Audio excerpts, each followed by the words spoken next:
ಧರ್ಮಸ್ಥಳ ತಲೆಬುರುಡೆ ಕೇಸ್ಗೆ ಮತ್ತೊಂದು ತಿರುವು ಸಿಕ್ಕಿದೆ. ರಾಜ್ಯ ಸರ್ಕಾರಕ್ಕೆ ಧರ್ಮಸ್ಥಳದ ಇಂಚಿಂಚು ಮಾಹಿತಿಯನ್ನ ತನಿಖೆಯ ಇಂಚಿಂಚು ಮಾಹಿತಿಯನ್ನ ಕೊಟ್ಟಿದ್ದಾರೆ. ಎಸ್ಐಟಿ ಮುಖ್ಯಸ್ಥ ಸಿಎಸ್ ಶಾಲಿನಿ ಅವರನ್ನ ಭೇಟಿಯಾಗಿ ಮಾಹಿತಿಯನ್ನ ಕೊಟ್ಟಿದ್ದಾರೆ.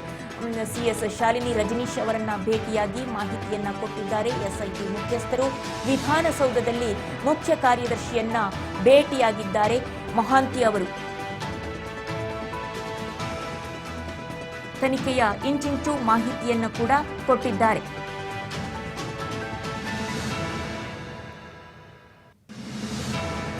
ಚೀಫ್ ಸೆಕ್ರೆಟರಿ ಶಾಲಿನಿ ರಜನೀಶ್ ಅವರನ್ನ ಭೇಟಿಯಾಗಿ ಈ ಒಂದು ತನಿಖೆಯ ಎಲ್ಲ ಮಾಹಿತಿಗಳನ್ನ ಕೂಡ ಕೊಟ್ಟಿದ್ದಾರೆ. ಎಸ್ಐಟಿ ಮುಖ್ಯಸ್ಥ ಮಹಾಂತಿ ಅವರು ಸಿಎಸ್ ಭೇಟಿ ವೇಳೆ ಇದುವರೆಗಿನ ತನಿಖಾ ಮಾಹಿತಿಯನ್ನ ಕೊಟ್ಟಿದ್ದಾರೆ. ಎಸ್ಐಟಿ ತಂಡದ ಮುಖ್ಯಸ್ಥರಾದ ಪ್ರಣವ್ ಮಹಾಂತಿ ಅವರು ಧರ್ಮಸ್ಥಳ ತಲೆಬುರುಡೆ ಕೇಸ್ಗೆ ಈಗ ಮತ್ತೊಂದು ತಿರುವು ಸಿಕ್ಕಂತಾಗಿದೆ. ಒಂದು ಹಂತ ಮುಗಿದಿದೆ. 6ನೇ ಪಾಯಿಂಟ್ನಲ್ಲಿ ಕೆಲವು ಅಸ್ಥಿಪಂಜರದ ಮೂಳೆಗಳು ಸಿಕ್ಕಿವೆ. ಅದನ್ನ ಇವತ್ತು FSLಗೆ ಬೆಂಗಳೂರಿನ FSLಗೆ ಕಳುಹಿಸುತ್ತಾರೆ ಅನ್ನುವಂತಹ ಮಾಹಿತಿ ಇರುವಂತದ್ದು. ನಂತರದ ಯಾವುದೇ ಸ್ಥಳಗಳಲ್ಲಿ ಅಸ್ಥಿಪಂಜರದ ಯಾವುದೇ ಅವಶೇಷಗಳು ಸಿಕ್ಕಿಲ್ಲ. ಇನ್ನು ಇವತ್ತು 9ನೇ ಪಾಯಿಂಟ್ ಅನ್ನ ಶೋಧ ಮಾಡ್ತಾ ಇದ್ದಾರೆ. ಹಾಗೇನೆ ಇನ್ನು 13ನೇ ಪಾಯಿಂಟ್ ವರೆಗೂ ಶೋಧ ಮಾಡಬೇಕಾಗಿದೆ. ಹಾಗೆ ಒಂದು ಘಟ್ಟವನ್ನ ತಲುಪಿದಂತೆ ಕಂಡುಬರುತ್ತೆ. ಹಾಗಾಗಿ ಇವತ್ತು ರಾಜ್ಯ ಸರ್ಕಾರದ ಚೀಫ್ ಸೆಕ್ರೆಟರಿ ಶಾಲಿನಿ ರಜನೀಶ್ ಅವರನ್ನ ಭೇಟಿಯಾದಂತಹ ಎಸ್ಐಟಿ ಮುಖ್ಯಸ್ಥ ಪ್ರಣವ್ ಮಹಾಂತಿ ಅವರು ಹಲವಾರು ವಿಚಾರಗಳನ್ನ ಹಂಚಿಕೊಂಡಿದ್ದಾರೆ, ಮಾಹಿತಿಗಳನ್ನ ಕೊಟ್ಟಿದ್ದಾರೆ. ಪ್ರಕರಣ ಅವತ್ತಿನಿಂದ ಎಸ್ಐಟಿ ತಂಡ ರಚನೆಯಾದಂದಿನಿಂದ ಧರ್ಮಸ್ಥಳಕ್ಕೆ ಹೋಗಿ ಅಲ್ಲಿ ಏನು ತನಿಖೆಗೆ ಇಳಿದ ದಿನದಿಂದ ಏನೆಲ್ಲ ದಾಖಲೆಗಳು ಸಿಕ್ಕವು, ಏನೆಲ್ಲ ಆಯಿತು, ಅವತ್ತಿನಿಂದ ಇವತ್ತಿನವರೆಗೂ ಕೂಡ ಯಾವೆಲ್ಲ ಸಬೂತುಗಳು ಕೈಗೆ ಹತ್ತಿದವು, ಈ ಎಲ್ಲ ವಿಚಾರಗಳನ್ನ ಕೂಡ ಅವರು ಚೀಫ್ ಸೆಕ್ರೆಟರಿ ಅವರಿಗೆ ಇಂಚಿಂಚು ಮಾಹಿತಿಯನ್ನ ಕೂಡ ಕೊಟ್ಟಿದ್ದಾರೆ ಅನ್ನುವಂತಹ ಮಾಹಿತಿ ಲಭ್ಯ ಆಗ್ತಾ ಇದೆ. ಧರ್ಮಸ್ಥಳ ತಲೆಬುರುಡೆ ಕೇಸ್ಗೆ ಇದೀಗ ಮತ್ತೊಂದು ಘಟ್ಟವನ್ನ ತಲುಪಿದಂತೆ ಕಂಡುಬರುತ್ತೆ. ಹಾಗಾಗಿ ಈ ಹಂತದಲ್ಲಿ ಪ್ರಕರಣದ ತನಿಖೆಯ ವಿವರಗಳನ್ನ ಸರ್ಕಾರದ ಚೀಫ್ ಸೆಕ್ರೆಟರಿ ಅವರಿಗೆ ತಲುಪಿಸುವುದು ಮುಖ್ಯ ಅಂತ ಅನಿಸಿದೆ ಎಸ್ಐಟಿ ತಂಡದ ಮುಖ್ಯಸ್ಥ ಪ್ರಣವ್ ಮಹಾಂತಿ ಅವರಿಗೆ. ಹಾಗಾಗಿ ರಾಜ್ಯ ಸರ್ಕಾರಕ್ಕೆ ಧರ್ಮಸ್ಥಳ ಕೇಸ್ನ ಇಂಚಿಂಚು ಮಾಹಿತಿಯನ್ನ ಕೊಟ್ಟಿದ್ದಾರೆ ಪ್ರಣವ್ ಮಹಾಂತಿ ಅವರು. ಶಾಲಿನಿ ರಜನೀಶ್ ಅವರನ್ನ ಭೇಟಿಯಾಗಿ ವಿಧಾನಸೌಧದಲ್ಲಿ ಮಾಹಿತಿಗಳನ್ನ ಕೊಟ್ಟಿದ್ದಾರೆ. ಧರ್ಮಸ್ಥಳದಲ್ಲಿ ಶವಗಳನ್ನ ಹೂತಿಟ್ಟ ಪ್ರಕರಣಕ್ಕೆ ಸಂಬಂಧಿಸಿದಂತೆ ತನಿಖೆಗೆ ರಚನೆಯಾಗಿರುವ ಎಸ್ಐಟಿ ತಂಡದ ಮುಖ್ಯಸ್ಥ ಪ್ರಣವ್ ಮಹಾಂತಿ ಅವರು ಸರ್ಕಾರದ ಮುಖ್ಯ ಕಾರ್ಯದರ್ಶಿ ಡಾಕ್ಟರ್ ಶಾಲಿನಿ ರಜನೀಶ್ ಅವರನ್ನ ಭೇಟಿಯಾಗಿದ್ದಾರೆ. ವಿಧಾನಸೌಧದಲ್ಲಿ ಎಸ್ಐಟಿ ಮುಖ್ಯಸ್ಥ ಪ್ರಣವ್ ಮಹಾಂತಿ ಶಾಲಿನಿ ರಜನೀಶ್ ಅವರನ್ನ ಭೇಟಿಯಾಗಿ ಅರ್ಧ ಗಂಟೆಗೂ ಹೆಚ್ಚು ಕಾಲ ಚರ್ಚೆಯನ್ನ ನಡೆಸಿದ್ದಾರೆ ಅನ್ನುವಂತಹ ಮಾಹಿತಿ ಕೂಡ ಲಭ್ಯ ಆಗ್ತಾ ಇದೆ. ಈ ವೇಳೆ ಧರ್ಮಸ್ಥಳ ಪ್ರಕರಣದ ತನಿಖಾ ಬೆಳವಣಿಗೆಗಳ ಬಗ್ಗೆ ಮಾಹಿತಿಯನ್ನ ನೀಡಿರುವಂತಹ ಸಾಧ್ಯತೆ ಇದೆ. ಯಾಕೆಂದ್ರೆ ಈಗಾಗಲೇ 5 ದಿನಗಳು ಆದವು ಈ ಒಂದು ಅಗೆತ ಕಾರ್ಯಾಚರಣೆಯನ್ನ ಪ್ರಾರಂಭಿಸಿ. ಆತ ತೋರಿಸಿದಂತಹ 13 ಪಾಯಿಂಟ್ಗಳನ್ನ ಅಗೆಯೋದಕ್ಕೆ ಪ್ರಾರಂಭಿಸಿ 5 ದಿನಗಳು ಕಳೆದವು.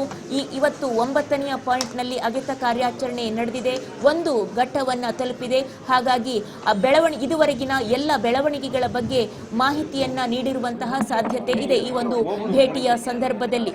ಇನ್ನು ಎಸ್ಐಟಿ ಮುಖ್ಯಸ್ಥ ಪ್ರಣವ್ ಮಹಾಂತಿ ಅವರು ಧರ್ಮಸ್ಥಳ ಪ್ರಕರಣದ ತನಿಖೆಯಲ್ಲಿ ಇರುವಾಗಲೇ ಕೇಂದ್ರ ಸೇವೆಗೆ ಆಯ್ಕೆಯಾಗಿದ್ದು, ಈ ಬಗ್ಗೆಯೂ ಕೂಡ ಸಿಎಸ್ ಶಾಲಿನಿ ರಜನೀಶ್ ಅವರಿಗೆ ಮಾಹಿತಿಯನ್ನು ನೀಡಿ ಚರ್ಚೆ ನಡೆಸಿರುವ ಸಾಧ್ಯತೆಗಳನ್ನ ಕೂಡ ಅಲ್ಲಗಳೆಯುವ ಹಾಗಿಲ್ಲ. ಯಾಕೆಂದ್ರೆ ಈಗಾಗಲೇ ನಮ್ಗೆಲ್ರಿಗೂ ಗೊತ್ತಿರೋ ಹಾಗೆ ಕೇಂದ್ರದ ಸೇವೆಗೆ ಪ್ರಣವ್ ಮಹಾಂತಿ ಅವರನ್ನ ಆಯ್ಕೆ ಮಾಡಲಾಗಿದೆ ರಾಜ್ಯದಿಂದ ಅನ್ನುವಂತಹ ಮಾಹಿತಿಗಳು ಗೊತ್ತಾಗ್ತಾ ಇದ್ವು. ಹಾಗಾಗಿ ಅದಕ್ಕೆ ಸಂಬಂಧಪಟ್ಟಂತೆ ಏನು ಮಾಡಬೇಕು, ಮುಂದಿನ ಸ್ಟೆಪ್ ಏನಾಗಿರಬೇಕು, ತಾನು ಕೇಂದ್ರದ ಸೇವೆಗೆ ತಾವು ಒಪ್ಪಿಕೊಳ್ಬೇಕಾ ಅಥವಾ ಇಲ್ಲಿಯೇ ಮುಂದುವರಿಯಬೇಕಾ ಅಥವಾ ಕೇಂದ್ರದ ಸೇವೆಗೆ ಸೇರ್ಪಡೆಗೊಂಡು ನಂತರದಲ್ಲಿ ಅದರ ಜೊತೆಯಲ್ಲಿ ಇದನ್ನು ಕೂಡ ಈ ಒಂದು ಕೈಗೆತ್ತಿಕೊಂಡ ಕಾರ್ಯವನ್ನು ಕೂಡ ಪೂರ್ಣಗೊಳಿಸುವ ಅವಕಾಶ ಇರುತ್ತಾ, ಈ ಎಲ್ಲ ವಿಚಾರವಾಗಿ ಚರ್ಚಿಸಿದಂತಹ ಸಾಧ್ಯತೆಗಳು ಕೂಡ ಇದೆ ಅಂತ ಹೇಳಲಾಗ್ತಾ ಇದೆ. ಈ ಒಂದು ಭೇಟಿಯ ಸಂದರ್ಭದಲ್ಲಿ. ಅದನ್ನು ಕೂಡ ಅಲ್ಲಗಳೆಯುವ ಹಾಗಿಲ್ಲ.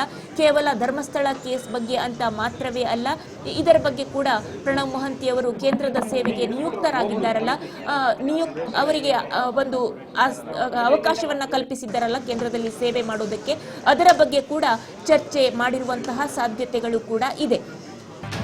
ಧರ್ಮಸ್ಥಳದ 9ನೇ ಪಾಯಿಂಟ್ನಲ್ಲಿ ಶೋಧ ಕಾರ್ಯಾಚರಣೆ ಮುಕ್ತಾಯ ಆಗಿದೆ ಅನ್ನುವಂತಹ ಮಾಹಿತಿ ಲಭ್ಯ ಆಗ್ತಾ ಇದೆ.